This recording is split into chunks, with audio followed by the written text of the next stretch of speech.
Hetkel on alaealistel töötamise osas päris palju piiranguid. Näiteks ei tohi nad käidelda alkoholi ja alla 12-aastased ei tohi käidelda ka sularaha. Kuid ministeeriumil on plaanis nii mõndagi muuta. Üks tundlikumaid küsimusi on alaealised ja alkohol.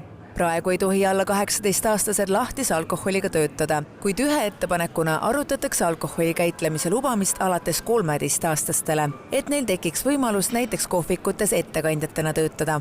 Ma ei tea, see minu arust on veidi kahtlane. Ma ei toetaks seda eriti, sest minu arust see on ikkagi alaealine.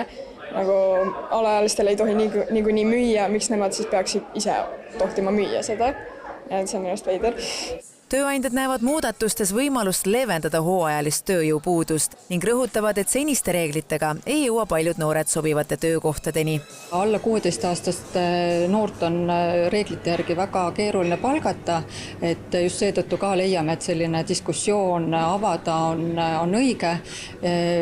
Kui me siin praegu olemegi hooaja eel, siis kindlasti väga paljudel tööandjatel ongi probleem, et kust leida töötajad ja kui meil ei ole võimalusi antud nendele noortele, kes tahaksid rohkem töötada reeglite järgi, et eks see annab ka ju ainest siis leida neid viise, kuidas siis teha seda nii-öelda suuliste kokkulepete alustel.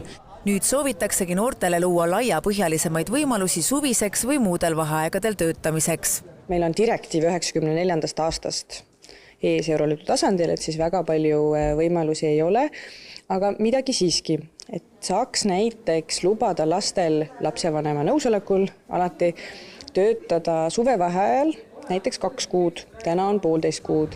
Lisaks soovitakse lihtsustada Tööinspektsiooni nõusoleku andmise korda, et noor saaks asuda tööle kohe, mitte alles 10 päeva pärast. Näiteks malevatel on olnud praktilisi muresid, et kui mõni laps hüppab alt ära erinevatel põhjustel, et on vaja kähku saada asendaja, see asendaja on ka olemas ja valmis tööle asuma, et siis selline 10 tööpäeva oodata võib olla liiga pikk, et selleks ajaks on see töö juba läbi. Hotellide ja restoranide liit rõhutab, et muudatused aitaksid tõsta ka noorte teadlikkust sellest, millised on töötaja õigused ja kohustused ja millised ettevõtja. Samuti aitaks suvine lisaraha teenimise võimalus ära hoida raha otsimist alternatiivsete meetmetega, mis võivad tekitada riski, et noori ära kasutatakse.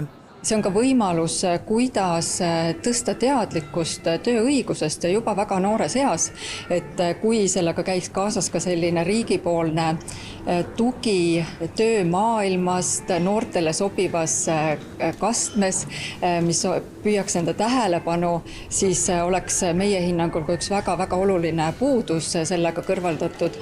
Ministeerium soovib arutelusi alustada nii tööandjate, haridusministeeriumi kui ka noorte endiga.